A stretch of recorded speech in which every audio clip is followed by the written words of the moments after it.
Assalamualaikum warahmatullahi wabarakatuh. Sampurasun. Apa kabar pemirsa? Semoga sekarang Anda yang sedang sakit sudah disehatkan oleh Tuhan, dan juga Anda sekarang yang mungkin sekarang masih merasakan sakit, semoga cepat sembuh. Tidak terasa sekarang sudah hari Jumat, sudah di penghujung minggu pertama di bulan Agustus. Sekarang sudah bulan ke-8 di 2022. Betul sekali. Sisa berapa ratus itu menit kali ya. Berapa ratus hari kita lagi berapa menuju lama lagi gitu ya menuju 2023 begitu ya. Aduh, memang setidaknya sudah 2 tahun setengah ini. Betul. Waktu memang terasa lebih cepat gitu ya, terasa lebih cepat karena mungkin aktivitas kita cenderung biasanya banyaknya di rumah gitu ya, Mel. Betul sekali. Jadi eksplorasi terhadap lingkungan sekitar atau di kota-kota sekitarnya lebih minim jika dibandingkan dengan tahun-tahun sebelumnya. Dan lagi Mel, kerasa nggak sih kalau misalkan Amel ke Garut gitu ya, Amel ingin datang ke satu tempat, tapi kalau misalkan di Bandung baru dibuka tuh kafe, males gitu, kerasa nggak sih? Kerasa banget gini ya. Kalau kemarin sempat di media sosial nih, sempat trending juga. Katanya kalau kita ngajak ngopi di Bandung, ini maps di kota Bandung itu seluruhnya isinya kedai kopi. Jadi kan bingung banget ya, saking banyaknya tempat kopi atau tempat nongkrong anak muda di kota Bandung. Jadi kita pun yang warga asli Bandung juga sempat merasa, aduh kayaknya males kemana-mana deh gitu ya. Mending kita kalau nongkrong di luar Bandung aja deh gitu. Karena mungkin semuanya itu penuh gitu oleh anak-anak muda yang nongkrong. Saking banyaknya gitu. Betul? Ya, saking banyak pilihannya, jadi kita mas milih akhirnya. Dan juga ini berlaku juga nih untuk orang-orang di luar Bandung, di luar Jawa Barat. Kalau misalkan kata orang Palembang, melihat Bandung tuh indah karena banyak pegunungan. Kalau kita kan ngelihat banyak pegunungan kayak yang udah biasa aja gitu ya. Biasa banget. Malah yang setiap hari kita lihat ini ya, yang wow banget, wow sekali. Sekarang ini adalah kemacetan di kota Bandung ya, ternyata udah di mana-mana. Biasanya kan kalau dulu macet di kota Bandung itu hanya di jalan-jalan utama aja, dan memang banyak sekali masyarakat yang berlalu lalang di sekitaran jalan tersebut. Tapi kalau sekarang seluruh wilayah Bandung, bahkan sampai perbatasan-perbatasannya pun macet banget nih. Apalagi kalau misalkan orang yang mau kerja dan juga masuk sekolah ya. Nah, hari ini pun masih dipanaskan dengan informasi-informasi dari ASEAN Para Games 2022 di Solo. Betul. Karena Indonesia peraihan medalinya terus meningkat, dan akhirnya adalah obrolan Mel bahwasannya pemerintah sudah menyiapkan bonus bagi seluruh atlet peraih medali di ASEAN Para Games 2022 di Solo. Iya, betul sekali. Saya sih terakhir kemarin melihat update peraih medali itu kemarin sore ya. Pagi ini saya belum update lagi, tapi kalau tidak salah ini Indonesia itu posisi tertinggi. Kemarin sore ini datanya Pak Ber, saya dengan raihan seluruhnya totalnya 217 medali, 92 emas, 72 perak, dan 53 perunggu. Waduh, luar biasa. Ini pasti udah mencapai target semua nih ya. Iya, kayaknya. Dan juga Menpora kemarin berbicara bahwasannya apa yang diraih oleh atlet para bulu tangkis. Karena kemarin para bulu tangkis mendapatkan emas, akan membawa Indonesia ke Paralimpiade di Paris yang digelar tahun 2022 mendatang. Jadi memang ada keterhubungan antara yang dilaksanakan di kawasan ASEAN ini dengan Paralimpiade nanti, Mel. Betul sekali, yang akan digelar di tahun 2022 ini, tapi kita belum tahu juga kapan pastinya begitu ya penyelenggaraannya.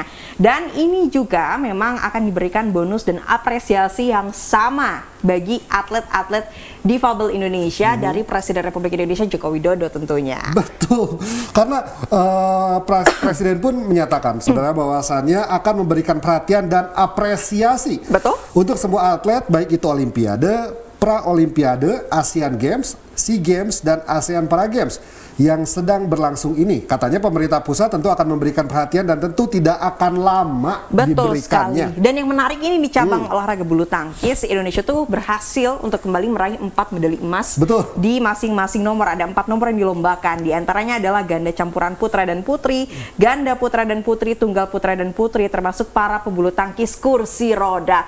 Luar biasa sekali. Selamat tentunya ya kepada para atlet para games dari kontingen Indonesia. Semangat terus, dan tentunya kami sangat bangga dengan prestasi Anda. Tentang bonus sudah dipastikan Presiden akan turun, jadi tinggal nunggu, sabar saja ya Mel. Iya, betul Informasi sekali. kedua ini beberapa minggu ini memang sedang sangat panas gitu ya, bukan saja di Jawa Barat tetapi di Indonesia memang banyak sekali yang membahas bahwasannya Baradae menjadi tersangka. Kapolri menyatakan bahwa tidak akan berhenti sampai di situ karena sampai sekarang Mel, informasi terkininya bahwasannya ada 25 polisi dari tingkat perwira sampai tingkat tamtama yang sedang diperiksa. Betul sekali, dan Kapolri pun tidak menepis akan adanya tersangka lain dari kasus ini begitu, sehingga penyelidikan masih akan terus dilanjutkan untuk bisa menemukan titik terang sampai akhir penyelesaian identifikasi dari kasus pembunuhan Brigadir J ini. Ini merupakan hal yang ditunggu oleh masyarakat karena presentase kepercayaan terhadap kepolisian, jika saja kasus ini bisa clean, kita bisa bersih gitu ya, maka kepercayaan publik terhadap polisi tentu akan naik lebih tinggi lagi, Mel. Betul sekali. Dan berikutnya ini masih kasus yang sama, yakni Irjen Verdi Sambo resmi dicopot dari Kadif Propam Polri. Ini merupakan salah satu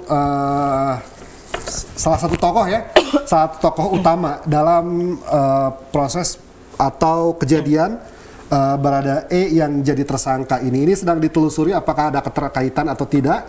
Kita hanya bisa menunggu tanpa bisa berspekulasi, karena jika berspekulasi jangan-jangan salah dan nanti bisa mengirimkan hoax ke orang lain. Betul sekali. Dan pemirsa, nanti seusai jeda kami akan kembali dengan diskusi tema-tema yang menarik.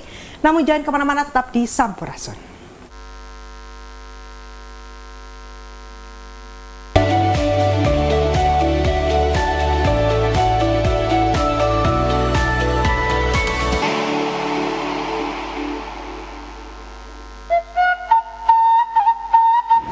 Sekarang mah kopi Jawa Barat sudah mendunia. Wih, Kira-kira kalau ngejualnya itu bisa langsung apa gimana? nggak bisa Kang. Kalau kita mau ngirim kopi ke luar negeri mah nggak kayak jualan bala-bala tuh. Main jual-jual aja, harus ada sertifikasinya, harus ada uji mutunya, baru kita bisa kirim kopi ke luar negeri. Kalau uji mutu kopi itu adanya di BPSME Agro Bandung, Kang. Wah, aya di Cinunuk. Nunuk ya, saya pernah lewat. Oh iya, di situ. Ayo nah, buat ekspor. Ya benar-benar. Siap lah. Oke, gaskeun, Bro. Kopi juara, Jalan juara.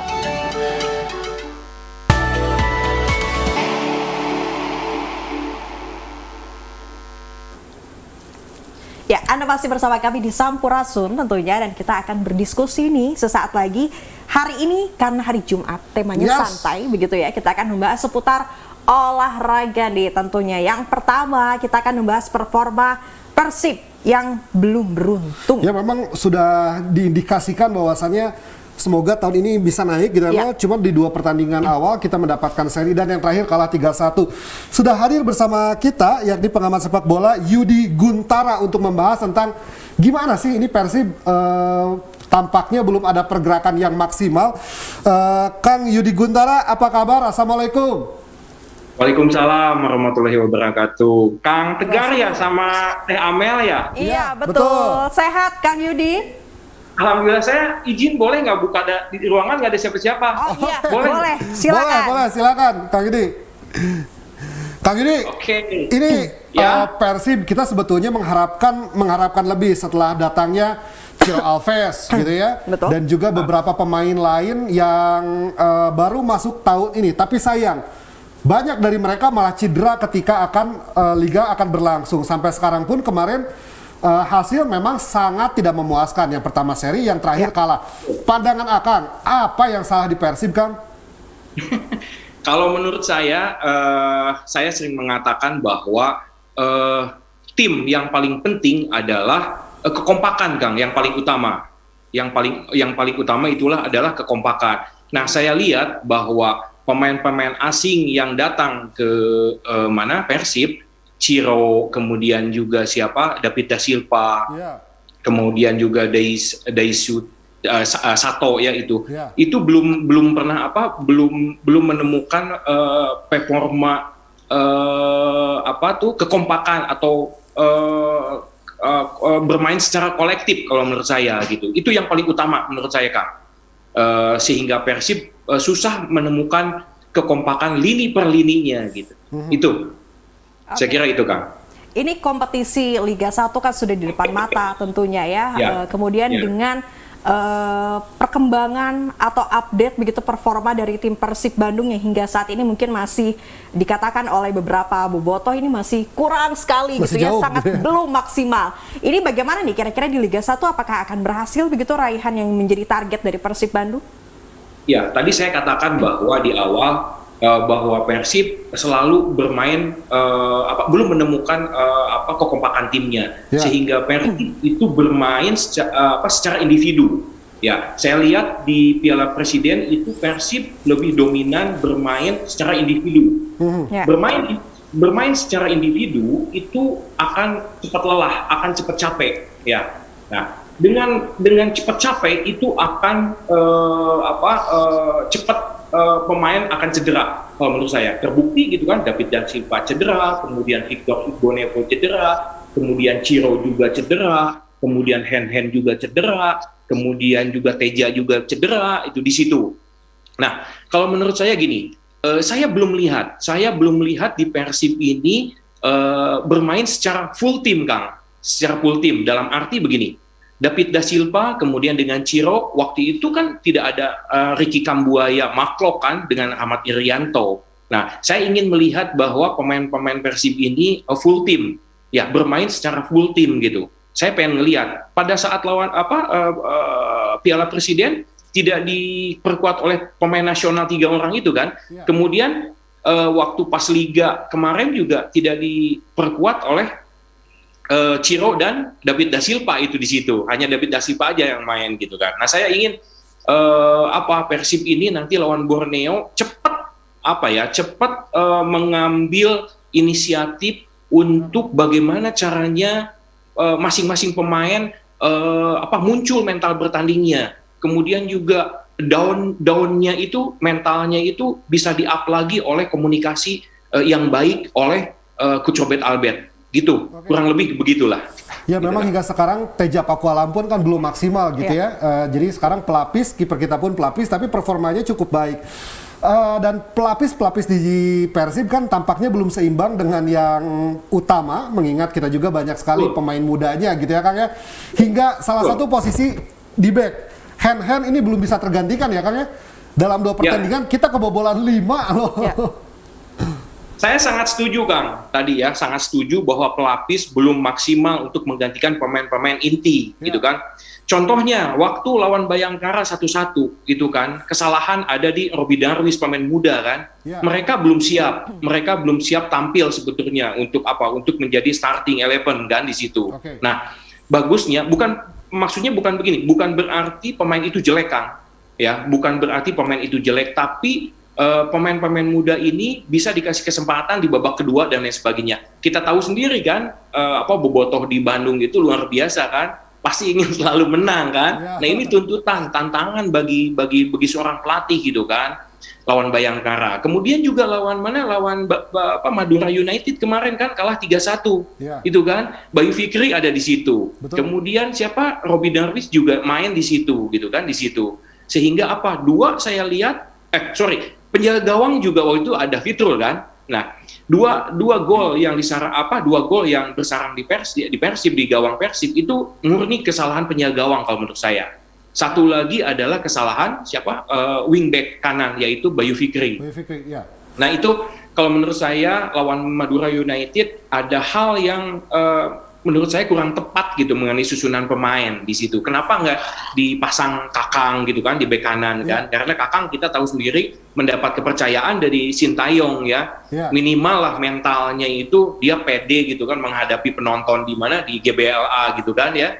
Di situ dia pede, saya pemain nasional gitu kan. Dibandingin dengan Bayu Fikri yang waktu Piala Menpora aja kan banyak melakukan kesalahan waktu itu, dapat kartu merah waktu itu ya, sehingga final lawan Persija dan akhirnya Bayu Fikri keluar, kita kebobolan sama Persija, kalah di 3-0. Nah itu hal-hal yang seperti itu yang detail harus diperhatikan oleh pelatih kalau menurut saya. Betul. Dan juga, tapi kita juga harus mengapresiasi ya anak-anak muda ini, walaupun memang Roby Darwis juga melakukan kesalahan yang sangat fatal, tapi kita harus memberikan waktu kepada mereka untuk berkembang dan permainan mereka sebetulnya tidak buruk juga gitu ya Kang ya. Nah Kang, terakhir saja Kang, apa yang harus dilakukan oleh Persib untuk pertandingan selanjutnya di Samarinda?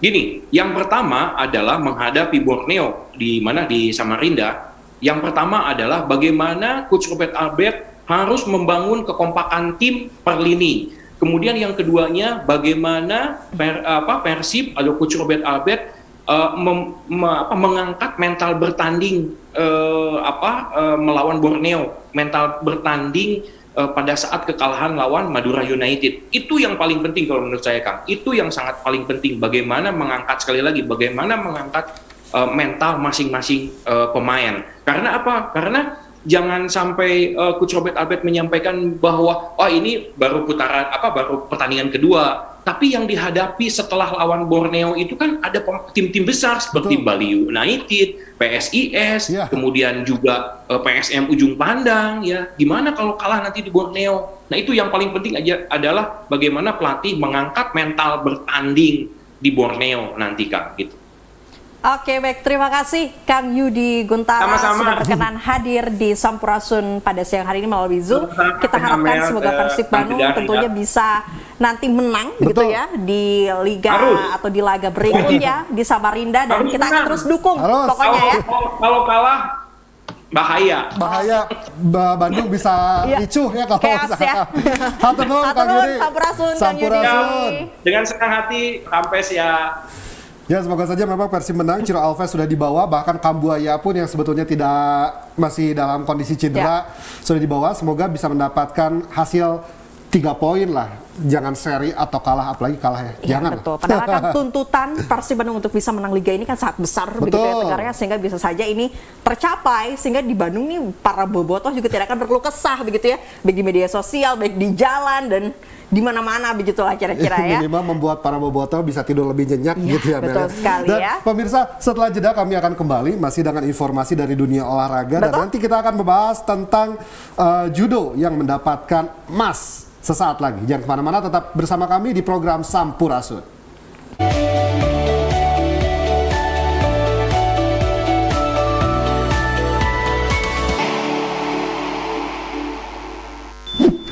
Yuk nonton siaran televisi digital. Bagaimana ya cara menangkap siaran televisi digital? Pertama, pastikan di daerah Anda sudah ada sinyal siaran televisi digital. Kedua, gunakan antena UHF di dalam atau di luar rumah Anda. Ketiga, pastikan televisi Anda sudah dilengkapi penerima siaran digital DVB T2. DVB T2 merupakan jenis sinyal yang digunakan Indonesia dalam penyiaran televisi digital. Keempat, pilih autoscan, lalu pindai televisi Anda. Bagaimana jika televisi Anda masih analog? Pasangkan set-top box, televisi Anda otomatis menangkap siaran digital. Bersih gambarnya, jernih suaranya, canggih teknologinya.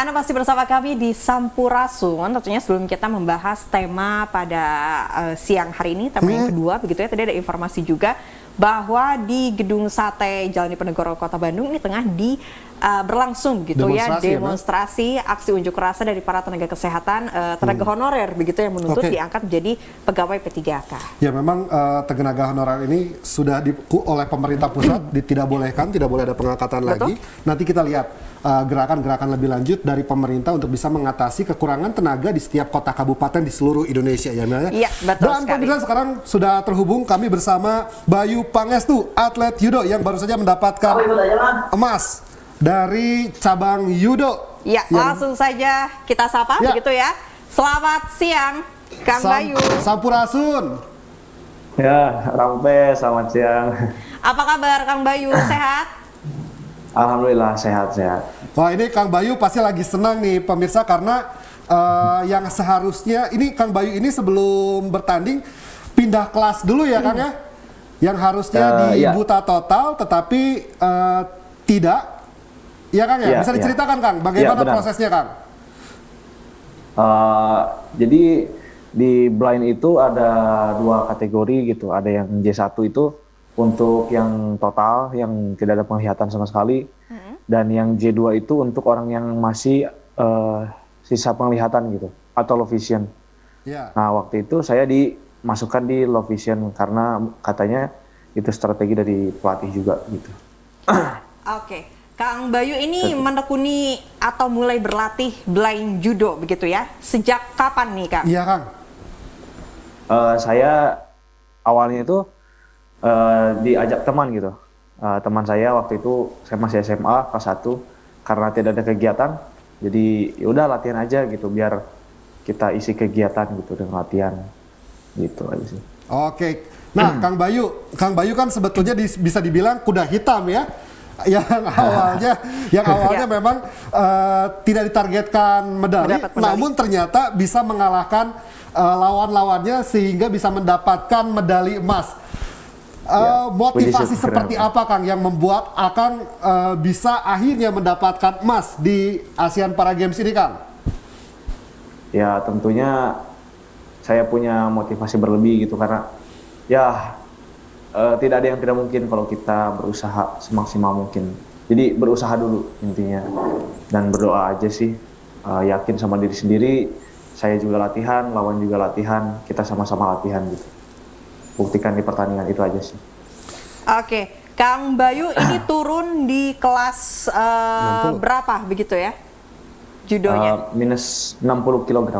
60 kg. Ini pasti saingannya juga sangat berat gitu ya. Ini kalau misalkan bela diri, cabang seluruh bela diri di Indonesia ukuran dari 57, 60, 65 kan biasanya ini kelas-kelas yang mengerikan gitu ya, karena banyak yang jago gitu ya Kang ya. Nah Kang, proses latihan sendiri Kang untuk menghadapi para games yang sekarang seperti apa? Karena kan kita selama 2 tahun ini Kang tidak boleh tatap muka gitu ya kan, selama ada pembatasan gitu. Sedangkan judo kan sebetulnya butuh sparring partner.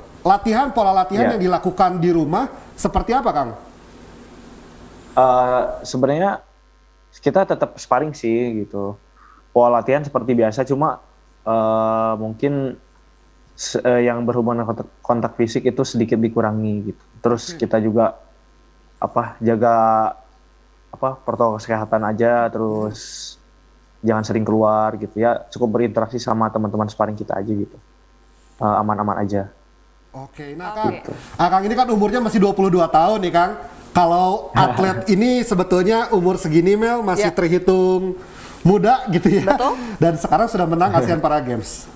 Ada nggak Kang target beberapa tahun ke depan gitu untuk mendapatkan medali-medali di kompetisi yang lain Kang? Tentu saja gitu. Saya pengen ke yang lebih tinggi lagi, mungkin sekelas Asia maupun ke Olimpiade. Wah, luar biasa. Semoga tercapai tentunya ya, karena ini usianya masih sangat muda, masih sangat panjang waktunya untuk bisa mencapai kejuaraan-kejuaraan yang lain tentunya. Kang Bayu, dari pertandingan kemarin hingga berhasil meraih emas begitu ya, ada evaluasi tersendiri nggak nih Kang Bayu yang harus Kang Bayu rubah begitu kalau di pertandingan berikutnya atau di masa-masa yang akan datang pada saat pertandingan kemarin? Atau harus ditingkatkan gitu ya Mel ya? Apa Kang? Kalau ditingkatkan sudah pasti, terus ya masih banyak kekurangan juga dari diri saya gitu, terutama teknik atau ya secara fisik, secara tenaga, karena orang-orang luar negeri itu kan lebih kuat-kuat gitu daripada kita. Beda cara proses latihannya mungkin ya. Nah Kang Bayu terakhir saja Kang Bayu, bilang dong motivasi kawan-kawan yang juga buta di seluruh Jawa Barat, siapa tahu ada anak-anak yang ingin menjadi atlet seperti Akang. Silakan motivasi Kang. Ya untuk orang di sana yang ingin berlatih, ya berlatihlah gitu, karena sekarang kan kita berprestasi itu dipandang gitu. Jangan takut juga, jangan takut untuk gagal, harus mencoba gitu. Pokoknya coba aja sih, apapun yang dimau harus dicoba. Oke, baik. Terima kasih Kang Bayu Pangestu sudah berkenan bergabung bersama kami di Sampurasun pada siang hari ini. Sekali lagi selamat ya Kang ya atas raihan emasnya ya. Ya, oke, terima kasih. Sampurasun Kang Bayu. Dan juga Kang Bayu sekarang tinggal menunggu bonus yang dijanjikan oleh Presiden Jokowi. Iya. Ya, oke. Terima kasih Kang Bayu, Sampurasun. Oke. Nah, jadi memang pemirsa proses itu panjang, ada yang diunggulkan akhirnya tidak mendapatkan medali. Betul. Seperti Kang Bayu yang malah tidak diunggulkan, bahkan sempat berganti kelas, gitu ya. akhirnya bisa mendapatkan emas. Itu menunjukkan bahwasannya memang proses yang dilakukan oleh Kang Bayu tidak mengkhianati hasil ya Mel ya? Betul sekali, dan malah pelatihnya juga sekaligus officialnya juga sempat merasa kaget begitu ya, karena Iya, betul. awalnya tidak ditargetkan untuk meraih medali, ternyata bisa menambah kekuatan medali bagi Indonesia, khususnya dari atlet NPCI Kota Bandung. Betul sekali. Jadi untuk Anda di rumah yang punya keluarga atau Iya. anak siapapun tetangga yang memiliki kekurangan berupa disabilitas secara fisik gitu ya Betul. Mel ya. Mungkin jika memiliki dilihat-lihat punya kekuatan fisik yang lebih dari anak lainnya, bisa langsung datangi NPCI di kota kabupaten masing-masing ya Mel ya. Jadi betul-betul diarahkan dengan Betul. tepat begitu ya, sehingga tidak salah sasaran begitu, tidak hanya di rumah saja, tapi mungkin diarahkan ke kegiatan-kegiatan yang lain yang malah dirinya bisa mampu lebih lagi dari beberapa orang yang non disabilitas. Harapannya tentu bisa lebih berprestasi ya Mel ya. Betul Nah, sekali. pemirsa, sekian saja Sampurasun edisi kali ini. Hari Sabtu dan Minggu kita tidak akan bertemu sementara, Iya, tapi Senin kita kembali akan bertemu lagi dengan materi-materi yang tidak kalah menarik dari Sampurasun minggu ini. Sekian Sampurasun edisi kali ini, saya Tegar Bestari. Dan saya Amanda Putri pamit undur diri. Terima kasih atas kebersamaan Anda. Wassalamualaikum warahmatullahi wabarakatuh. Sampurasun.